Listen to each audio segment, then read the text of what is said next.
Welcome back to the Samantha Show. I'm your host, Samantha. You can call me Sam. Just don't call me Sammy. And we are back, season 2. It sounds kind of crazy to say. Um, I wasn't sure if I was going to present season 2 here at the beginning of the year or in May, because I actually started this podcast in May of 2023. So I have kind of gone back and forth with this idea of like, well, will I roll out season 2 in May of 2024 or just start at the top of the year in January?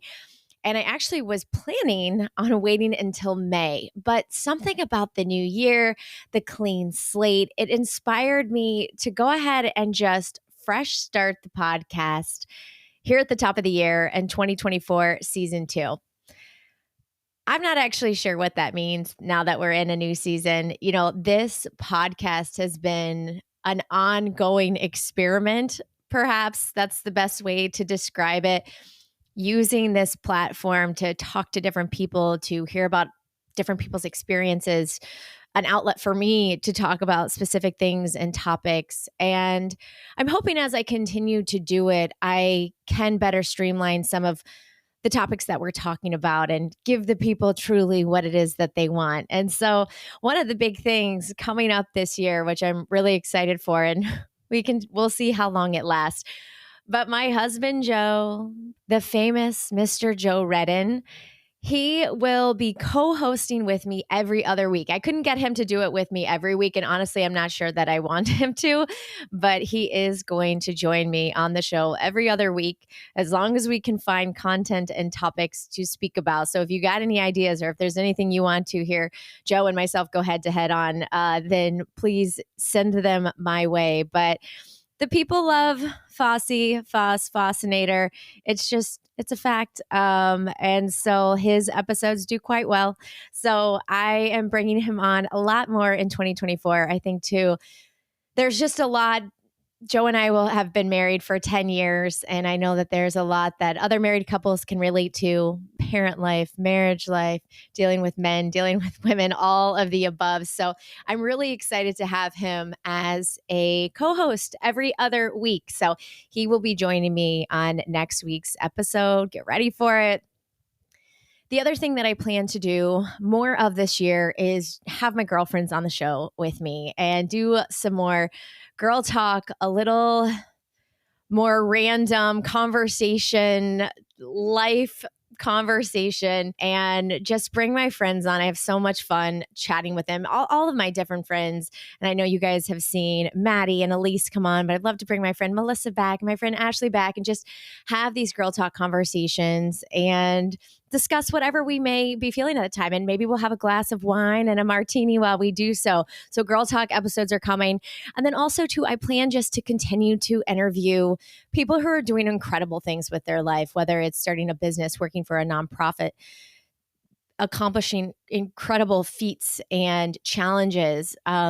I don't know if you guys remember, I did an episode a while back last year with a guy named Jordan who was doing 1,000 pull-ups a day for every single day in 2023. And sure enough, he made it. He finished his year 404,004 pull-ups. And I watched him on New Year's Eve complete his last set. I was sitting there crying. He got emotional. His mom and dad came and hugged him, and it was a live stream. And I'm crying at home on my couch. But if you didn't hear that episode, it's pretty wild to hear how he came up with that, why he decided to do that. So you can definitely check it out. But I want to continue to talk to people like that too, because I believe that when you surround yourself with people who do incredible things, you are more inspired and driven to do incredible things yourself. So those are really kind of the main things that I see happening this year on the show. And I'm excited just to kind of keep doing it. I have had a blast with this podcast.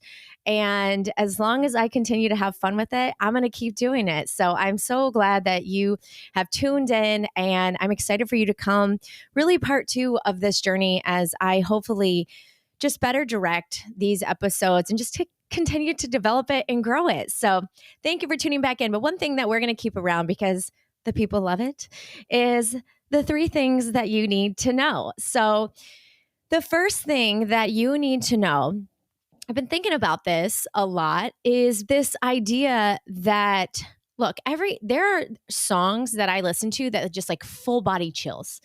There are songs that I can turn on and I will be in tears by the time the song is over. There are songs that I can turn on where like just my adrenaline goes to another level. I think this is why I love my job so much, rhythm riding on the bike and being immersed in music. Like I feel music very, very deeply when I listen to it.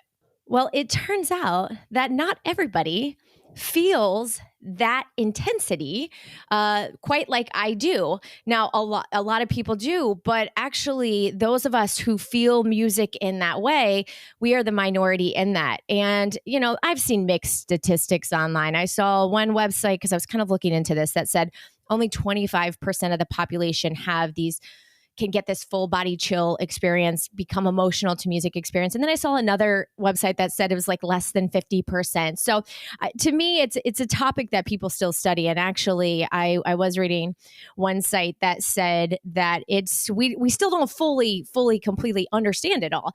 So it's pretty wild. And there is actually a term for this phenomenon and this feeling that we get from music called frisson. Okay. That's a fancy word, frisson.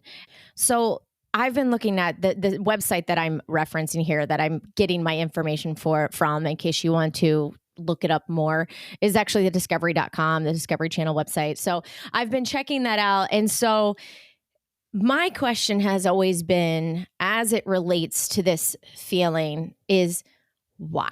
Like what? Because I'm very spiritual. I believe in God. I believe in Christianity and Jesus, but I also too believe that there's science and we've been built and developed in a way with a lot of intention and purpose. And so I always have this question of like, why does music move some of us to this level and to this point? And that's the part, if science can explain how this is happening in our brain, because they've studied people through MRIs and looked at the brain. I don't know, very, very scientific stuff here. But the mystery or the piece that we can't seem to really clearly define is why we feel this way, like what purpose it serves. So I think if we look at a lot of like the functions of the body and the way things work, like we can usually define the reason behind that. But this feeling that some of us get from music is less clearly defined. So frisson is what it's called. It's a close connection to the emotional processing center. It says that people who feel this way typically feel stronger emotions in general, which makes a lot of sense. I consider myself a very emotional person in all direction. I feel very passionately about happiness. And when I'm sad, I'm very sad. And when I'm angry, I'm very angry. So like, I get it. Like it kind of all makes sense that people who tend to have this feeling and get this feeling tend to be just more deeply connected to those emotional feelings as well. So interesting. Frisson, that's what it is. It doesn't take much. I love the feeling too. And it's a dopamine release as well, which makes sense because I'm wildly addicted to the feeling that music gives me. And that's why I think I love it so much. And I love listening to it all the time. So there you go. That's the first thing you need to know. The second thing you need to know, although New Year's Day has come and gone, I thought this was pretty interesting here. Did you know that according to statistics from the National Insurance Crime Bureau, vehicles are stolen on New Year's Day more than any other holiday? Look, there are people out there that are like, look, I want a new car this year. I'm just going to go get it. Like, I get that. Just kidding. No, that's crazy. That's weird. I don't really understand why that would be, but that is a fact that was listed on todayslifeonline.com. No idea if it's true or not. It says according to the National Insurance Crime Bureau, so you can look that up. But vehicles are stolen on New Year's Day more than any other day. Interesting. All right. The last thing that I wanted to talk about here, which will segue into a lot of what we're going to talk about today, or some piece of what we're going to talk about today, is how many people actually stick to their New Year's resolution or their goals? And the percentage is only 9% of the people stick to their goals. Okay. 23% of the population will quit their first goal after 1 week. Carol, you didn't even give it any time. You didn't even try. 1 week? I'm not even going to start on my goal for another week. And 80% of the New Year's resolutions are forgotten by midwinter. You don't even remember what you said? You must not have really wanted it. That's what I think. Listen, I'm huge on setting goals, and I want to talk a little bit about that today. I want to talk about setting goals and how we can reach those goals or how we can stay motivated. So let's dive right into it. Dive right into the goal setting. For as many years back as I can remember, I've always been big on setting New Year's resolutions and new goals. And look, it doesn't have to be January 1 to set a new goal, to have a new day, for it to be a new beginning. So I want to make that really clear that at any point in time in 2024, you can decide to set a new goal and just start working on it. Like, we definitely do not need to wait for January 1. But in the words of my lovely mother, something about the beginning of January, the beginning of the year feels so clean and it feels like a new day. And so, what a great opportunity to take advantage of that clean feeling. Clean is like the best word that I can think of. This like clean slate, open road, so many opportunities ahead. It's a great time and opportunity to do a little self reflecting and decide what it is that you really want to achieve. And maybe that is within a month, within the year, and maybe even bigger. You start looking at what you want to do in 5 years, 10 years. Like, what are the ultimate goals? So, when we go to sit down and set our goals, a couple things I want to list this out that I like to do to break down the goal. And I don't want to say that I've achieved every goal I've ever set. That would be a lie, but I would say I have a pretty strong track record in achieving the goals that I set for myself, but I pay a lot of attention to them. And when I set a goal, I really commit to it. And so these are some of the things that I think that we can do headed into this new year to achieve the things that it is that we want to do. So the first thing that I think we need to do is just very clearly define what it is that we want, what it is we want to create, what it is we want to achieve. So writing it down without hesitation or like lack of clarity on what's happening. I asked Joe, what are your goals for 2024? And in true Joe fashion, he was like, to get healthy. Okay, to get healthy. Well, yeah, health as an intention for 2024 is fantastic. But what does that mean? What does get healthy mean? Because that means a lot of different things. Okay, so you want to get healthy. So what does that mean? Do you want to lose weight? Do you want to improve your cardiovascular system? Are you trying to run a 5K this year, a 10K, or maybe like my crazy friends out there, a marathon, an ultra, like, oh, that's you, those of you who run ultras, which is what, like 40, 50 miles. I'm going to pass on that goal, but I am going to root you on for that goal. Is health defined by your mental health? Like, are you just trying to de-stress, which improves blood pressure and it improves your heart health? You sleep better. So, like, improvement in stress. So, when we go to set our goals for this year, sitting down and clearly defining what it is you want to achieve. So, if you want to get healthy, in what way? Do you want a promotion at work? What promotion job title do you want at work? Do you want to meet somebody this year and fall in love? More clearly define that. Like, have fun with that. What kind of guy do you want to meet? What kind of woman do you want to meet? What kind of partner do you want to meet? Like, just more clearly define. Or if you're looking for a relationship this year, well, what kind of relationship? Are you looking for closer friendships? Are you looking for a better relationship with your family members? So just keeping those goals really, really clearly defined, I think, is important. And then I would encourage you to go one step further and say why. Write down why you want that. What is that going to do for you? And, you know, if you're struggling with some detailed, deep reason for wanting this, then just put it's going to make me happy. Maybe your goal this year is to get an all blacked out, black tint, black rim Range Rover. Okay. That is not my goal this year, but it's going to be a goal one year because I got my sights set on that. Okay. That's like my dream car. So there might be a year where I'm like, this is the year that I get my dream car. And the reason that I want it is because I've always wanted that car because it would look sick as hell and slick, and it's going to make me happy. At least I got my reason defined. So maybe just elaborate a little bit more on why it is that you want that in your life. Once we have our goals clearly defined, it's time to start working toward it. Okay. So, but here's the thing with working towards a goal. If you go in 110% in the first week You're going to be part of that 25% that doesn't make it. Okay. And I'm going to tell you why, because you're going to burn yourself out, baby. You're going to reach a point that is not maintainable. Like, I'm not saying that you can't make changes in your life and start to like health and wellness is like the easiest thing to talk about in this scenario. But like, I'm not saying you can't make healthy lifestyle changes that start to work you towards your goal. That's important. That's what you want to do. But if your goal is to lose weight and improve your cardiovascular system, and you're like, okay, I'm going to run 3 miles every single day, and I am going to cut out all sugar, no sugar at all, and I'm going to cut out all these carbs and all these things and achieve it, like you're gonna lose steam.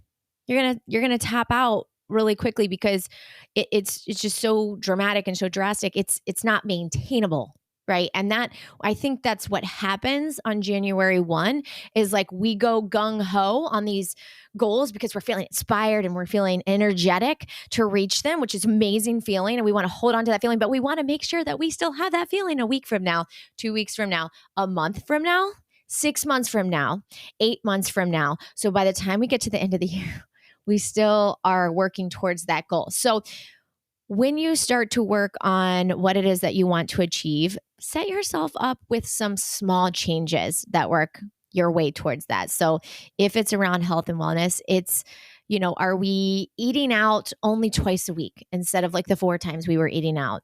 If you've never gone to the gym and in 2024, you're going to the gym, applause for you. I love fitness. I could talk about fitness for days.